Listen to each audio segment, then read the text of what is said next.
Hello everybody, this is a good friend of mine, Keanu, here today, and he's going to be talking to us about yachting, his experience in Europe, and how he got into this whole massive adventure anyways. So Keanu, Yeah. nice to see you, man. Nice How are to see you? you, man. Good in yourself. I'm good, I was able to steal you away from your whole life plans, a whole day back in the country, No, man. No, I haven't got much going on, so it's good to see you and good to be here. Okay, so I just wanted to ask, just for the viewers and for myself, how into aviation did you find yachting? Because I've never really heard of somebody that did it until you did it. And I've heard a couple people say that they were interested in it, but how do you start? Where websites? Is it where do you train? So the way I had started was really I was gonna go study and do the normal thing. And I was gonna go to university, do all that. And then literally a week before I was about to pay my deposit for varsity, I had someone at school had mentioned that Luca was going to do yachting. Ragazzo. Yes, so Nice, I was like, okay, cool. And then I spoke to Luca about it the next day or whatever, and he told me his cousin did it, whatever. And I had a friend that I hadn't spoken to in a year or so, and I knew at the time he was doing it. Mm-hmm. So after speaking to Luca, I got on the phone, messaged his friend, and I phoned him and we had an hour conversation about it. And first thing he asked me was have you done any research? And at that time I hadn't. And so I'm just going to turn it off. And so I hadn't done any research at the time, and he's like, okay, do your research. Here's a couple of schools. And so I had gone to a school in Durban. Mm-hmm. It was a month course. I got interrupted by COVID, so we had to come. Me and Luca actually did it together. Lol. so we had to come back to Joburg halfway through the course, and then 8 months later or something, we managed to go back out to finish the last bit of the course. But the school I went to is PYT in Durban, and I did a month deckhand course, just with some basic stuff, teach you how to tie ropes, teach you how to drive a dinghy, a small inflatable boat, and things like that.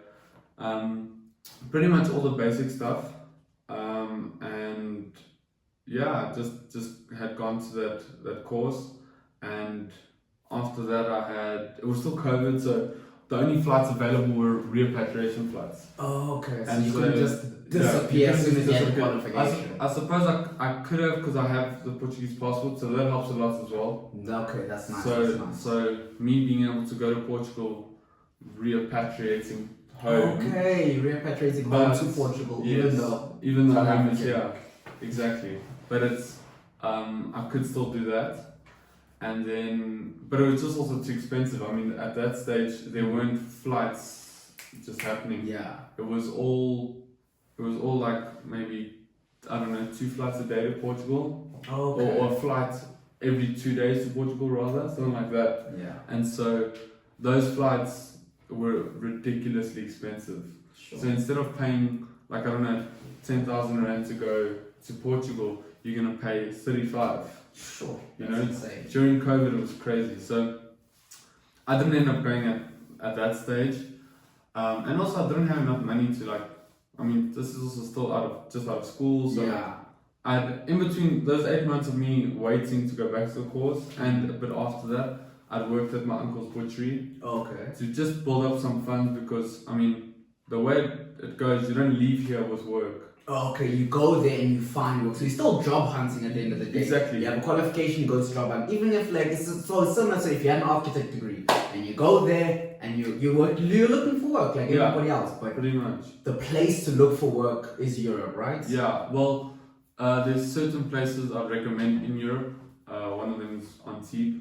Okay. In the south of France. And then Palma is a city in Mallorca, which is an island off of Spain. Those are 2 big hubs, I would say, especially for starting out. I'd recommend going to one of those.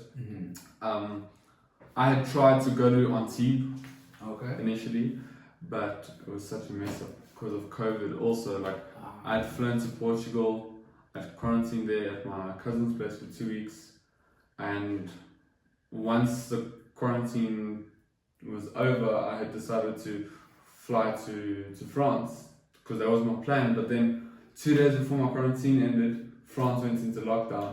Can't go into France.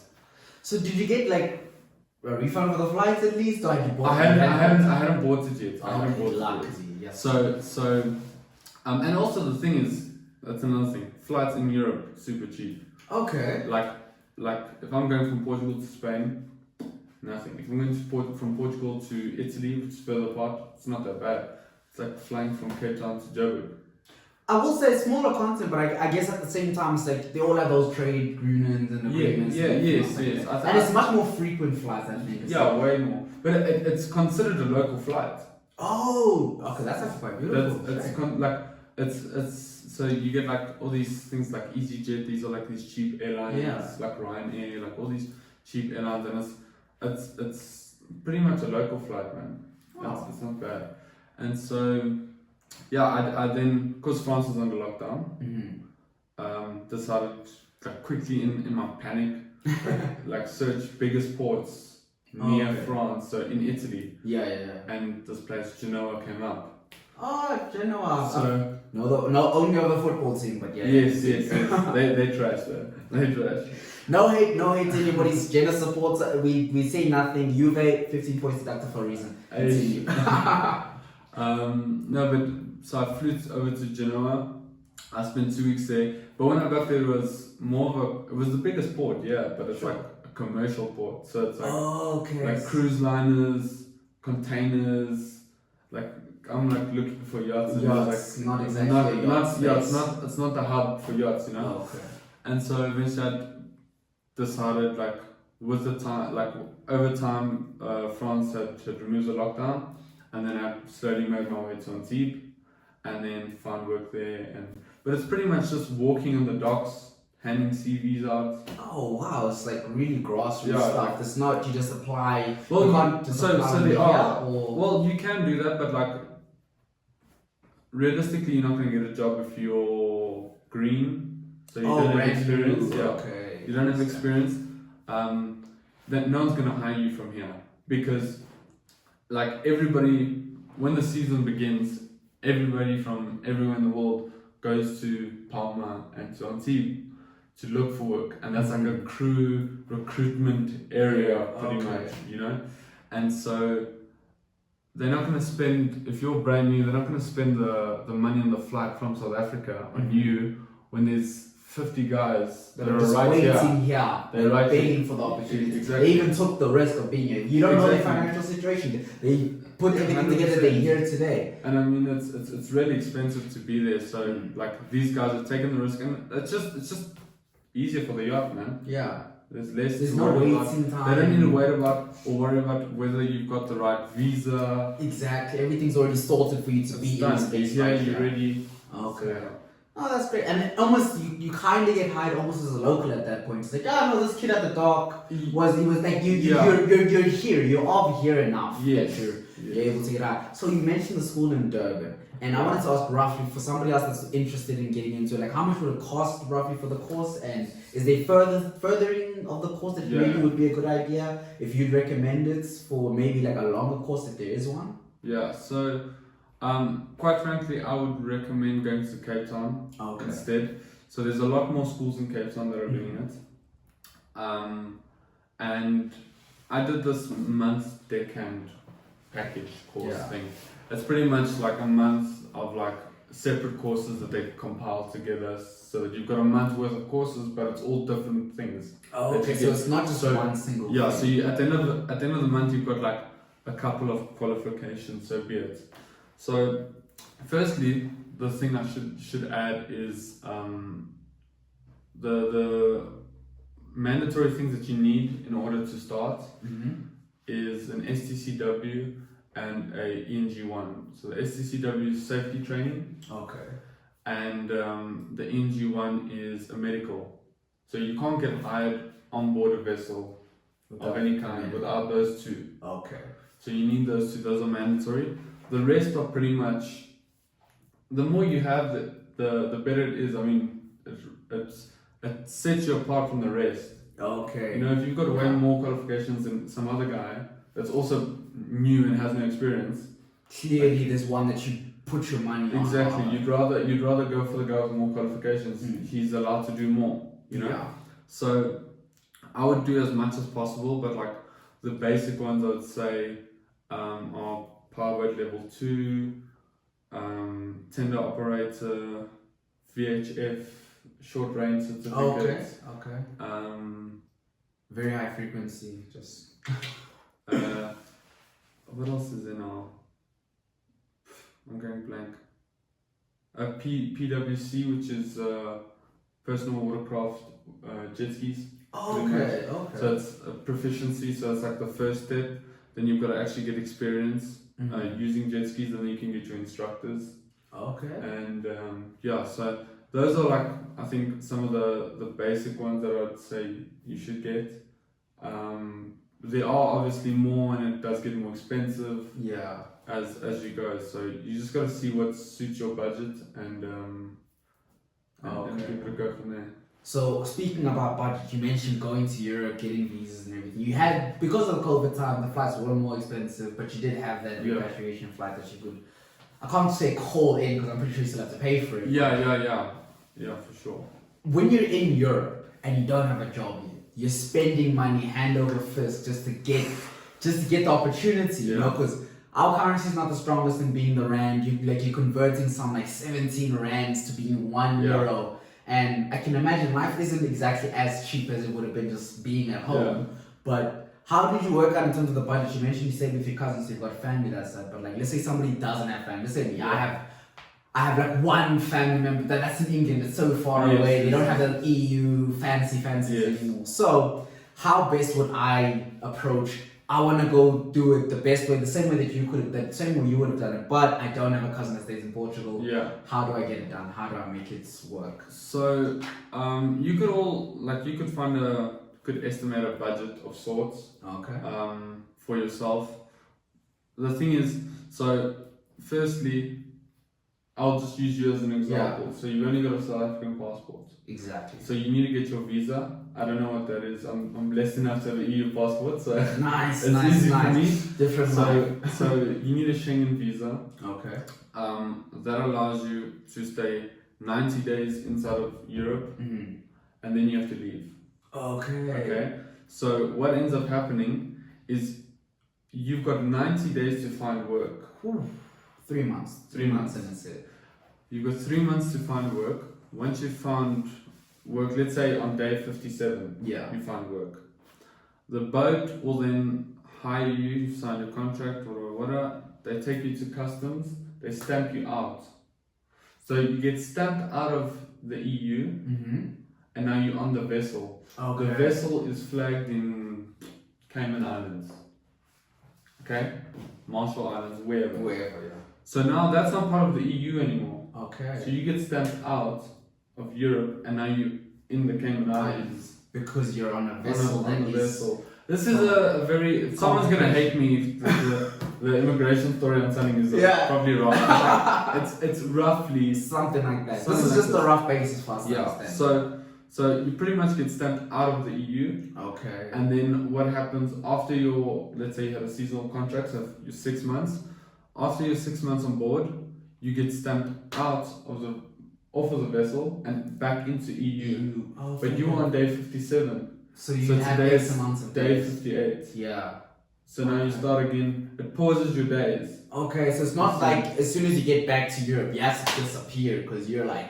No. You get paused on whatever day you get paused. and you can continue. So if you get another contract, let's say in 100%, but a few weeks time, you can carry on again. Okay. Yes. Although you need to keep in mind is your how long your visa's valid for. If your expiry of your visa, if you've got the visa for 2 years, or let's say 1 year, if you've been looking for work for 2 months and now you got an 8-month contract, and then you got another contract after you're done with that, the first job, you get another offer and it's for 6 months. You can't be there for 6 months because your visa's going to expire.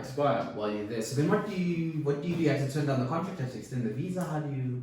I haven't been able to. I can't answer that because I haven't been in that situation. EU So passports. I'll yeah. forgive you. I'll go try do my own research and come back to the people with that answer. Sure. Yeah. Okay. So But, that's interesting. yeah, another thing you're asking about a roughly budget and Yes. things like that. So if I'm not mistaken, it was just over 2 years or just under 2 years ago. So I might be wrong with the exact figures, but so like a crew house in Antibes is like it's pretty much like a backpackers like a lodge type thing where only crew go.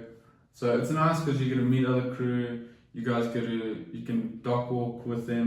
You can apply on all the jobs online with them, and like there's some information you can always learn from people. You know? So it's nice also to be in that environment where there's other people, and also you won't get lonely. You've got friends. You're meeting friends all the time. Yeah. So it's quite nice to be in those places. But crew houses I think are like 250 euros a week. Ooh. Okay. So it does get very expensive. Yeah.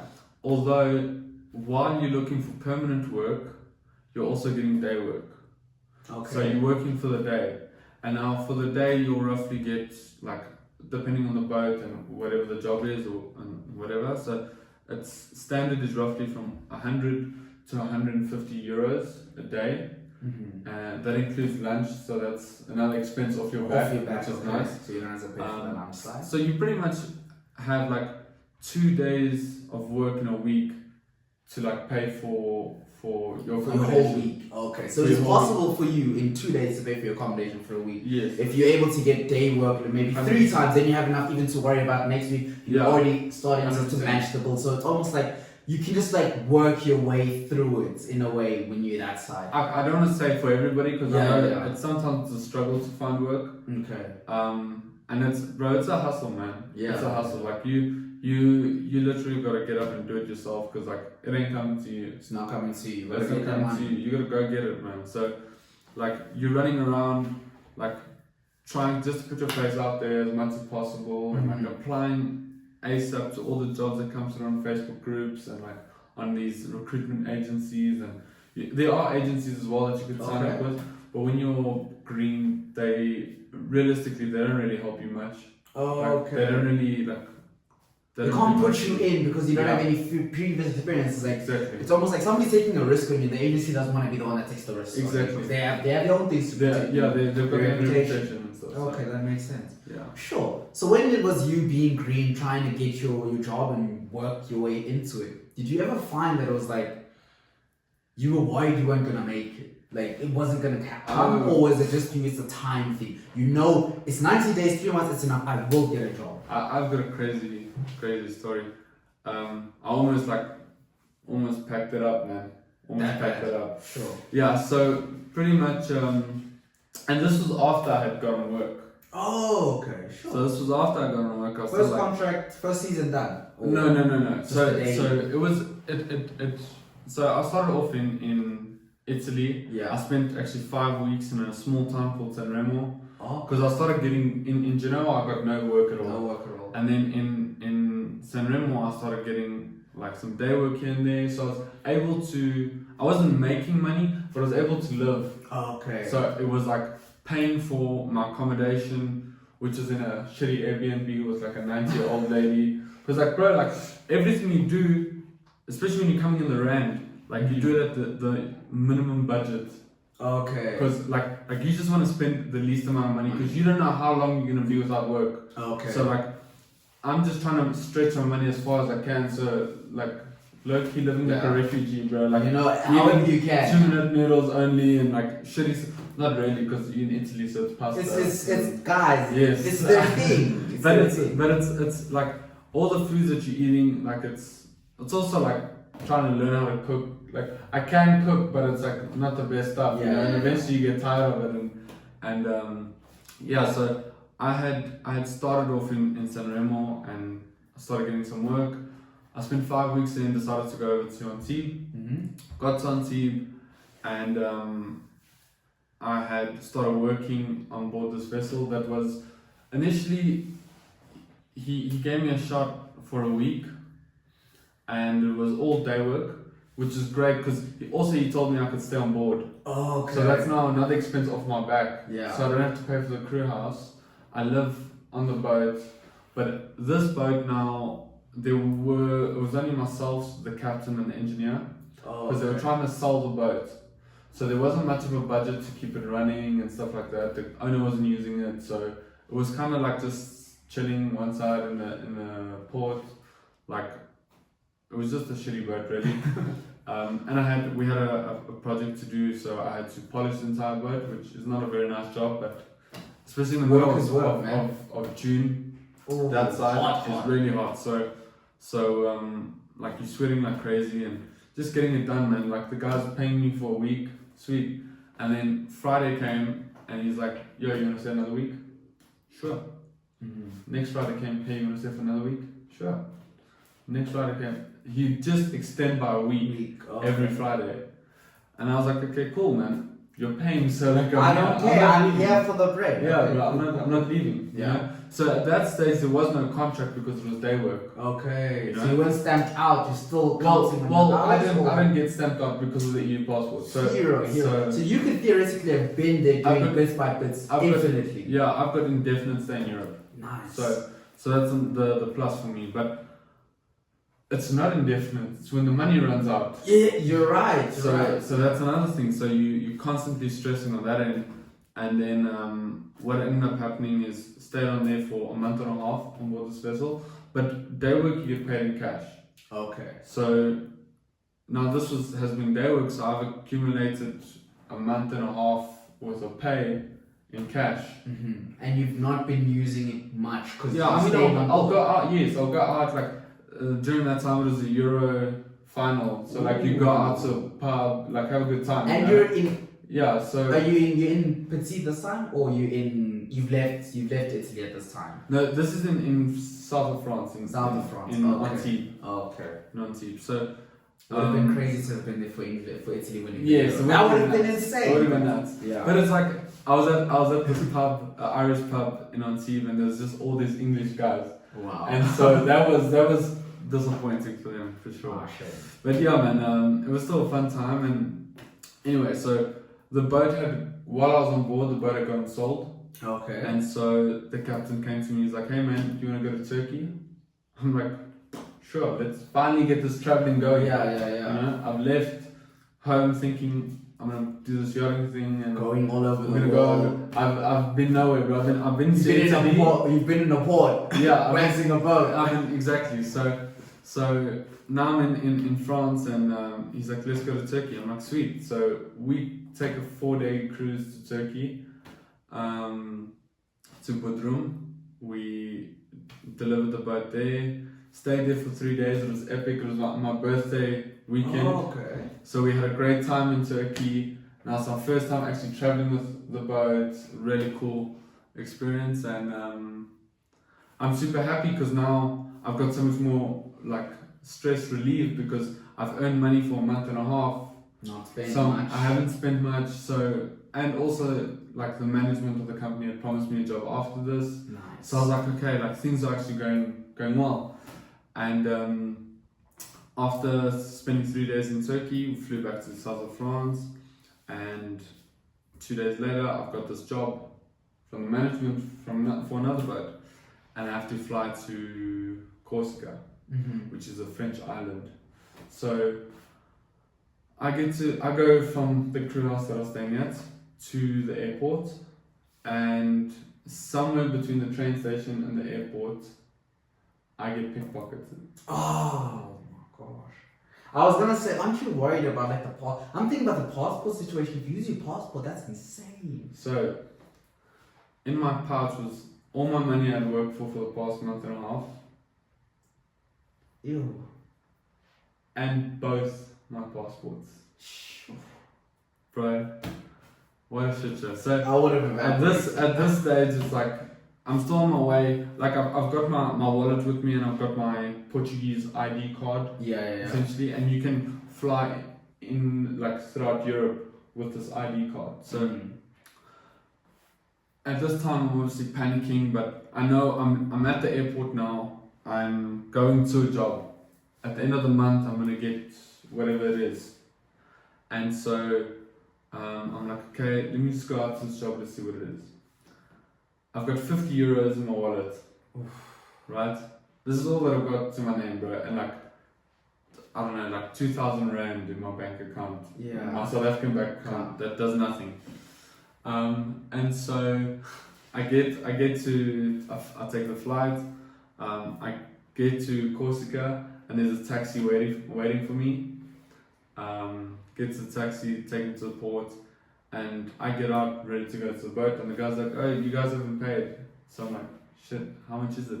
He's like 50 euros. So here's my last bit of money. I'm like, no. I give it to the guy. I'm like, okay, whatever. Get back to the boat. I see the boat, complete shithole. Like, just such a bad experience. Anyway, I stayed on board for 10 days and I couldn't do it anymore, so I left. And did you get paid for the 10 days? Yes, at least he did try and screw me over or whatever. I was gonna ask, how's your experience of, like, I know you have an EU passport, but you're still foreign. Like, do they still perceive you as foreign? How's the language barrier? The language barrier is a problem. Okay. Well, in the south of France, not so much. There's a lot of English-speaking people. Because, like I said, it's a group, like an area where like all these expats go to find work. So English is what's most commonly used there. But like in Italy and certain other places of France, like you don't understand much, man. Oh, Eventually, you pick up a few things. Yeah. But like it's tough. It's tough. Okay, Yeah. sure. Especially like road signs and things I like can that. imagine, yeah. Like you don't know what you're reading. And then Directions at train stations Exactly. and everything else like that's that. it gets confusing, Sure. man. It gets confusing.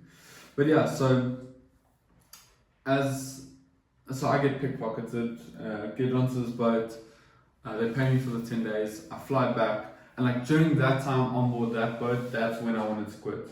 Okay. That's when I was like, I'm gonna wrap it up. This is Like I got pickpocketed. I've got all my money's gone. Yeah. Like I've got no passports.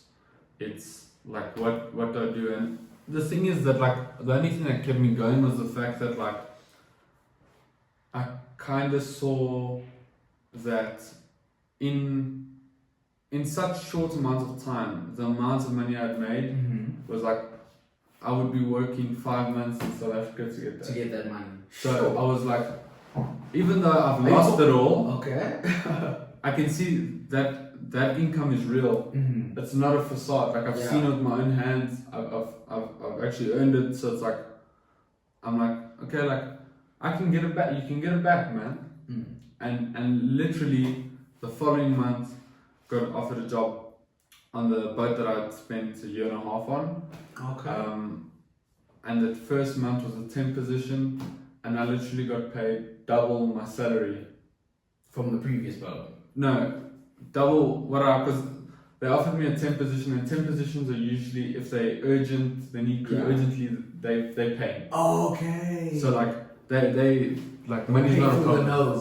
Okay. Money's not a problem for temp urgent positions. So for that position, I got paid really well, and I had made double what I would have made, like standard salary times 2, basically. Sure. So I basically I made back all that I'd lost the previous month. Nice. So that was quite nice to at least like get your head back in the game, you know. And yeah, I spent a year and a half on that boat, and it's been good. But yeah, it hasn't been easy, man. Like especially in the beginning, you live like a refugee, bro. Like it's because you're just trying to save your money and like make it last, because you don't know when you're gonna get work again. It's tough, man. But I mean, in the end, it all worked out. So it's great. So what you'd say is you do it again. If given the opportunity, you do it again, and you'd recommend it to somebody else, but they should be wary and know the full position. I think I would recommend it to someone else. But it's like not if you're a feather. Okay, you have to be tough for this. You gotta be tough. Like it's not apart from the struggle of finding work initially. Like that's one struggle you face. Yeah. There's a million. Often as well. There's the language barrier that you have to struggle with. There's just learning about different cultures and like figuring out like, okay, the way they speak, they're not insulting me. They just, English isn't their first language, and so they don't know how to be nice about things. Okay. So they seem like an asshole constantly. Sometimes they are being an asshole, but like sometimes it is what you know. Sometimes a spade is a spade. yes, a spade is a spade. But like sometimes it's like these guys literally just know how to speak very bluntly, and you're like, that's a bit rude. But it's like they speak two other languages. Like English is somewhere back, you know. Yeah. So there's that, which is another struggle, and then there's also once you start working, that's a whole different ballgame as well, because it's like it's not your regular 9 to 5. Okay, give us a little bit of an explanation there. Yeah, man. What you're able to tell us, you know, because Yeah. you did work for people. There are private people that aren't signing up for the video, but like, how was it working? Like from the day jobs that you get, like how was that experience versus when you got the contract versus the temp work? Yeah. And how was it like? Did you work with other South African people, other English speakers, and how was it like gelling with different crew members? Were the crew members change? Because I know you said you were there for a year and a half, so that's 3 seasons. Yeah. Whereas I don't know if everybody's staying on for so many seasons. Yeah. So just run us through that as briefly or as so eloquently as you've put it so far. Thank you. I think initially, like, so with the day work, it's pretty much depending on the boat and their situation. Like, they'll obviously tell you when they want you to be there. But let's say you'd have to start from 8 till 5. Okay. You know, you'll have an hour lunch break in between, maybe like a tea break as well, and like that's all cool. And then for that, it's 100 to 150 bucks that you make for the day. And then the temp work was, so we had guests on straight away, and so it's pretty much it was the same hours roughly that I've had this entire time, which has been when the guests are on, it's so I would wake up at 6 in the morning, start to dry the boat because there's with sunrise, there's the dew that like builds up on the boat, so everything's wet, so you got to dry the boat at 6 a.m. until roughly like 8, go have breakfast, then the guests start waking up at like 10 on our boat. Everyone's different, obviously, you know. So they start waking up at 10, have breakfast, whatever, and then that day could go on until, let's say they go out partying that night. Like there has to be someone on watch to welcome them back on board, get them ready, like if they need anything after they've gone out. Like so you at their beck and call at all times. So it's 1 o'clock in the morning. 1 o'clock in the morning they arrive, but they might arrive at 5 in the morning. So that always changes. You know, especially with charter vessels, like. Gentlemen, this is the part where the phone died, but we put a little bit of a recharge, and we back. Welcome back again. The camera died, and we had the whole situation. But nonetheless, we're talking about the hours that you work. You were talking about how sometimes you'd be there working, waking up early, you wax the boat, you do everything to the boat, you eat, you take care of your passengers and stuff. But then they go out and it's 1 o'clock in the morning and they're still not back. Somebody has to welcome them. Somebody has to make sure that they're all good and they're all fine. How does that work when it comes to, like, let's say they come back at 5 a.m. and you need to be up at 6 o'clock to wax the boat? Like, what happens to you? Well, that's the thing. Like, we've got the other deckhand, so he would be up at 6 to dry the boat and get that sorted.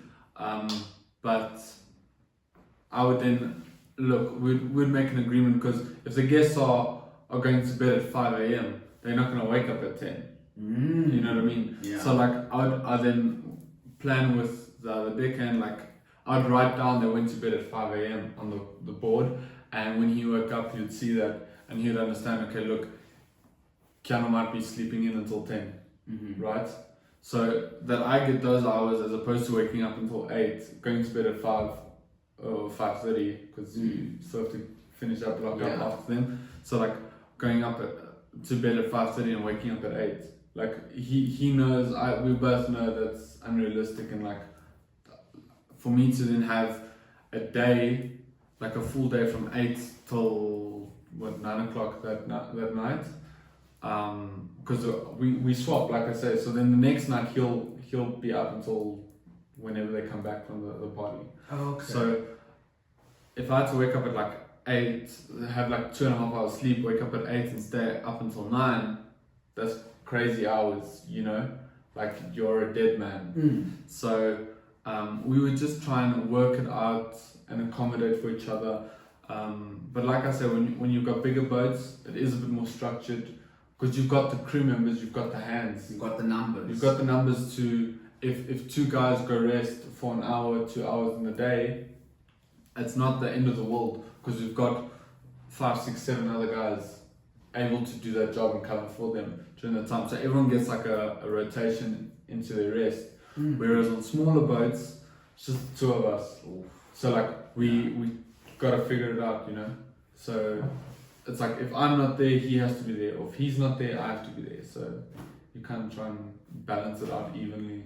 Okay, so the even balancing out. Do you ever have an issue where you've got a not so friendly person you're working with? How does that work with the interactions when you guys don't gel? Because you're coming from different countries, different backgrounds, different cultures, and you have to learn all of those things. How does that work? And also with the passengers, like you mentioned sometimes that they speak bluntly. It's not that they're being rude or anything. That English is another language. I'm sure that happens even with some of your crewmates. So how do those situations go down? Like, is there somebody that mediates?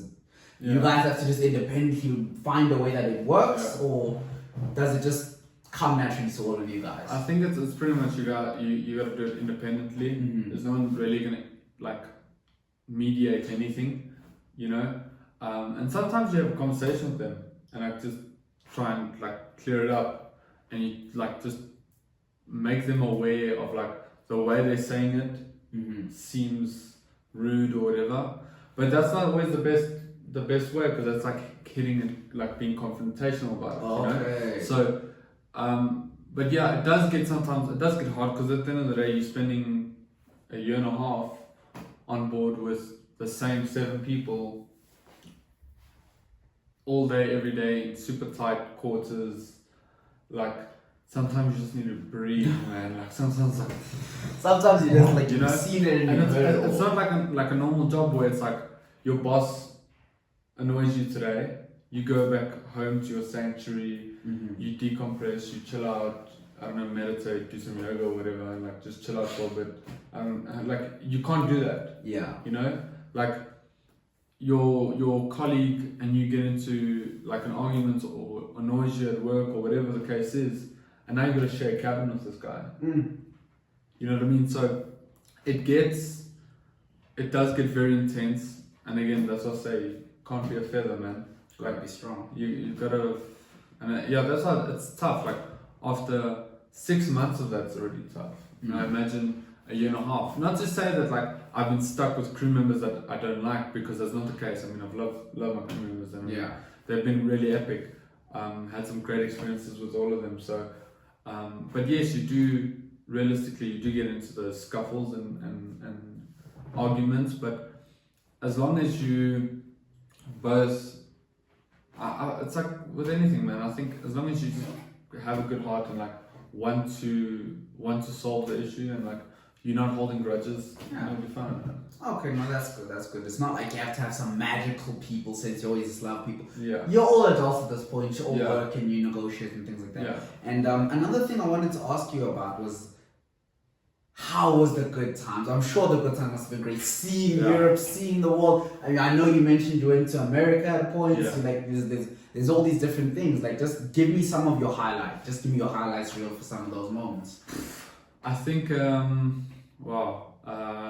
I think, well, my favorite city that I've been to is Barcelona. That was really fun.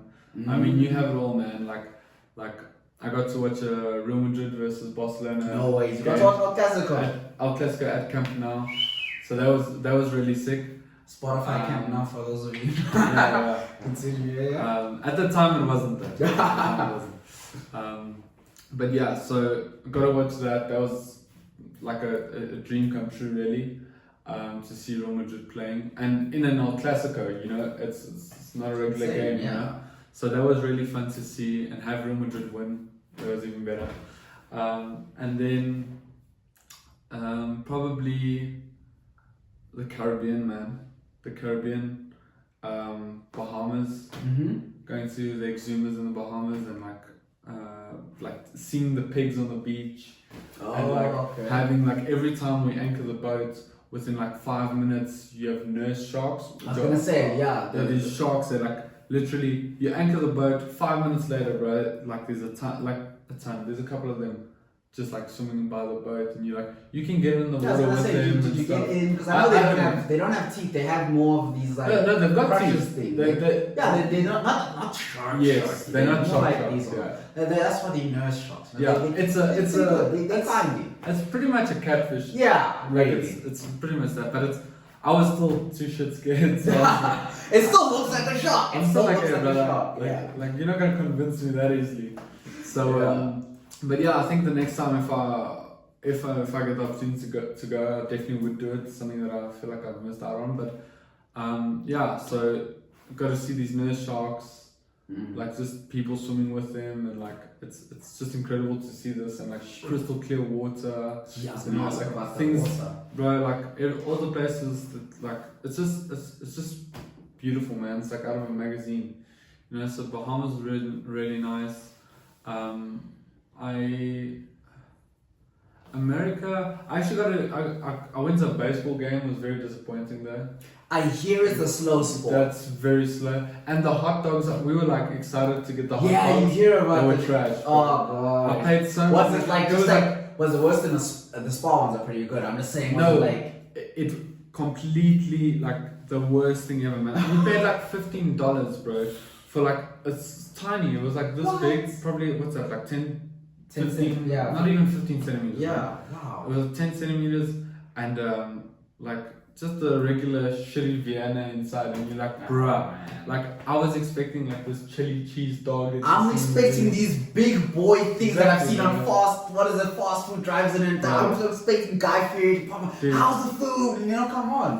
No, man. So yeah, and then I think the best part about it all is just the best part about traveling. I think is just which is something I didn't really expect, or I didn't consider, which is now I think it's ridiculous because that's the best part of it all. It's just the food, man. The food, like tasting different food from different places, like having all these dishes that are just like so different and like so unique to these specific places. Like it's just been such an experience, honestly. Question: did you even eat some weird stuff, like some stuff that we don't normally hear about? What's the strangest thing you ate? Strangest thing I ate was snails. Okay, there used to be spur snails. But that's that was like and maybe frog legs. Yeah, no, that's different. Yeah, that's it. It tastes like chicken, bro. It tastes like chicken. Everything supposedly tastes like chicken. No, genuinely, like I'm not even lying now. The strangest that one was weird. It was weird. It's shitty. It's got like lots of small bones. Okay. Yeah. So it was pretty weird, but yeah. They still had the web feet and stuff on the frog legs. No, it's like a drumstick. Oh, okay, it's like a drumstick. Like you don't have the chicken feet. Yeah, also, you don't see it unless you. It's the legs, so like you can play with it like this. So you see the legs like folding like that. That must have. Okay, I don't want to stereotype, but both of those in France. Yes, they were. Both those were in France. I've had something weird. I don't know. Most of the stuff hasn't been like super weird. Oh, okay. I think I've had most of it hasn't been super weird. It's been just interesting stuff. Oh, okay. Things that I've never tried before, like truffle. Very nice. Very nice. Okay. Very expensive, but when you're not paying, someone else paying, it's better, you know. But it's very expensive, but very nice. Caviar, I didn't like that much. It wasn't something, and that's ridiculoly expensive already. I would never pay for it, you know, especially because I didn't enjoy it that much. I had something that was like a regular in the Caribbean was conch, which is it's pretty much like a shellfish of some sort. It's like massive snail, if I could call it Okay. that, and it's got like this big, beautiful shell, and yeah, they take it out, it's like slimy or whatever, and then they just like make fritters, like they fry it and make fritters. But everything in the Caribbean is like fried. Fried seafood and Yeah, seafood that's fried though. Like they just fry everything. Here's my question now. I'm somewhat related to some fish stuff. I don't know how to explain it. Sometimes when I eat it doesn't agree with me. Would I survive on the boat? How would I fare? Probably. Not so well. No, I mean, like the thing is, what's nice is we've got chefs on board, so their job is to accommodate everybody. And so if you've got allergies, you specify your allergies, and it is what it is. Okay. The chef will accommodate for you. Okay. Obviously, it might become an issue if you are allergic to the point where you can't be in the same area as like a bag of peanuts. Oh, That yeah, might be a problem. But for any dietary requirements that you might have, I mean, vegan, vegetarian, gluten-free, whatever you are, then just let them know. Let them know and they'll accommodate. So the chefs cook for everybody, crew included and everything. It's not like I gotta be there making myself a potato salad. No, because the thing is also like we've all got jobs to do, and like cooking takes a big part of that. Like it takes a lot of time. So if you have to like now leave your job halfway to go, you just get more done because you're not cooking. Okay, so the chef, he's in that kitchen.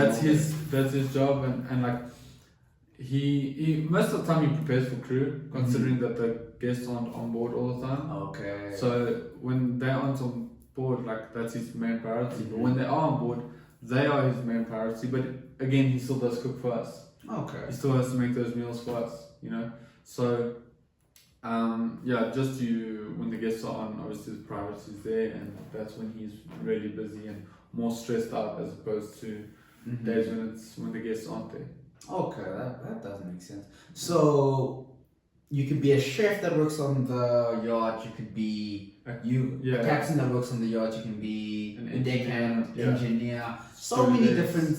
Purser. Wow. Like you could be a water sports guy. You could what other jobs? I think ETO. Elaborate for me. ETO. I think it's an ETO, man. Or it might be wrong with the name, but it's pretty much someone that just does all the like electronics and like Wi-Fi on board. Okay. Like you're an IT guy, pretty much. You got an IT guy. You know. You need one of them everywhere nowadays. Yeah, man. For sure. So there's a lot of fields you could go into and work on the yacht. To work on that, like PT. You could be a personal trainer. You could yoga instructor, masseuse.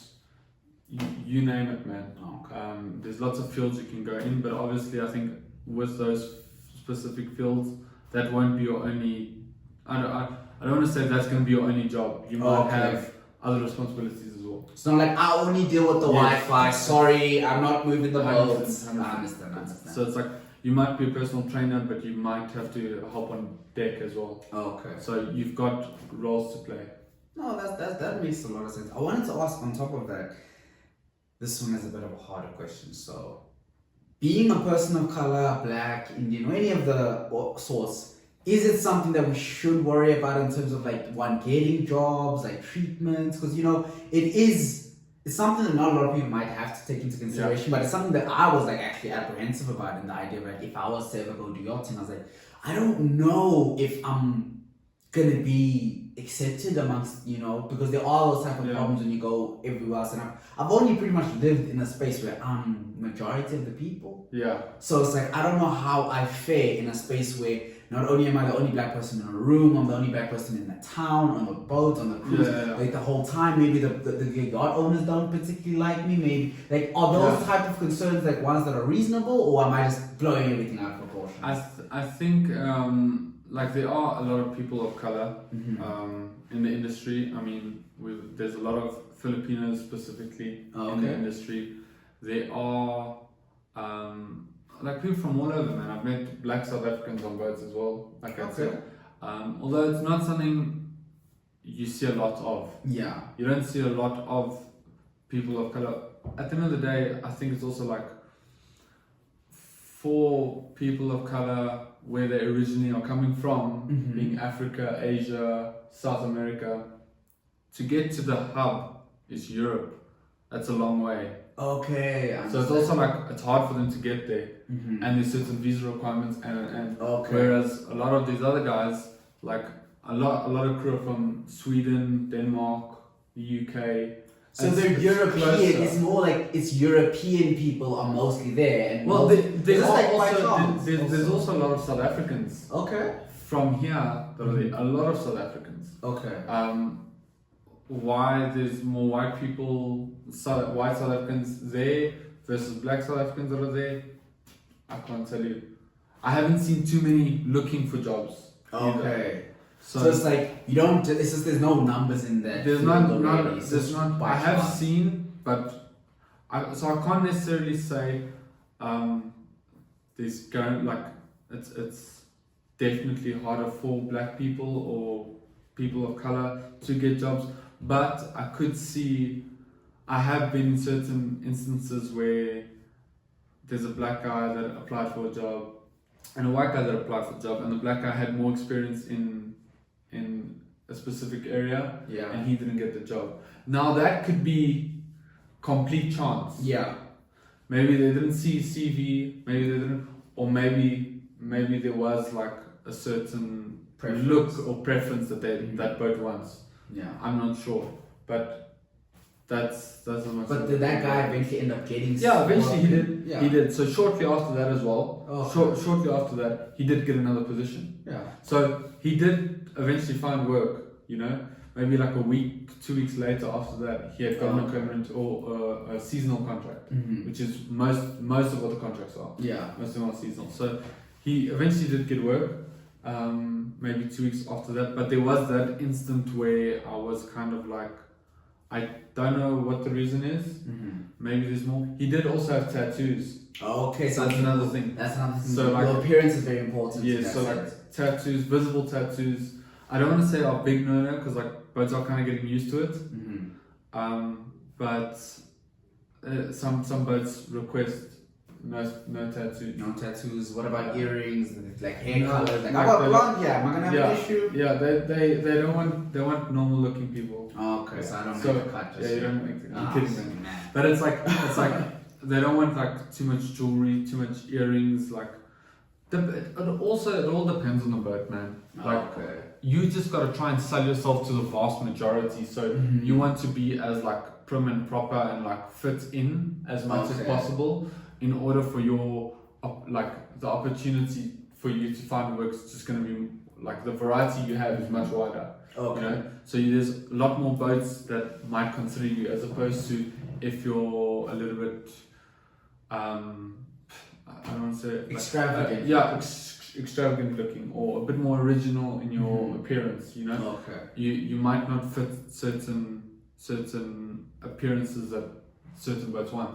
Okay. So the more, man, the more So you want to be presentable, but you don't want to be specific. You want to be somebody that they'll see you, they'll notice you, but they'll carry on with the rest of the day. You don't take up too much You don't space. You stick out. don't stick out. You know, like yes. you're just able to be another member that helps them on the boat. 100%. One. So that's it for now, guys. Thanks to Keanu for being a great guest. This episode took a while to get up because, larger one of my episodes. A couple cuts here and there. It did end a bit rough, but let me tell you this much. Great guest, and hopefully I'll have him on another time to go a bit deep. If you guys have any questions, put them in the comments.